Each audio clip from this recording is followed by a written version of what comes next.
তোমাদেরকে আমি 2 দিন আগের কথা বলতেছি। রাত্রে আমি এক জায়গায় গিয়েছিলাম। সেই জায়গায় অবশ্য আমার আসার সময় আমার গাড়ি ইঞ্জিনটা ব্লক করে দিয়েছিল, মানে ইঞ্জিন ব্লক হয়ে গেছে। তখন বাজে রাত 9:45, মানে 8:40 ওরকম হবে।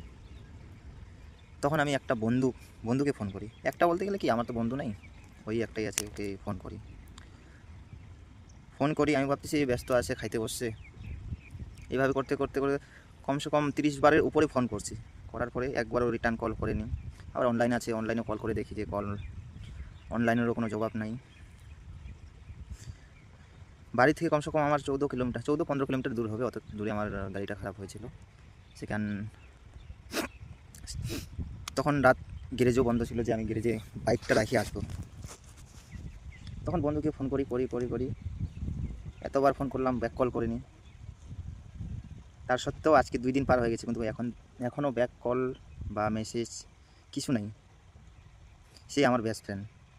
তাহলে আমাদের বন্ধুত্ব কেমন আছে, যার উপরে আমি এতটা ভরসা করি যে হ্যাঁ, আমার বিপদে ও আসবে। কিন্তু ও আমাকে যখনই ডাকে সবসময় পায়। কিন্তু এটা ভাবতেছি যে হ্যাঁ,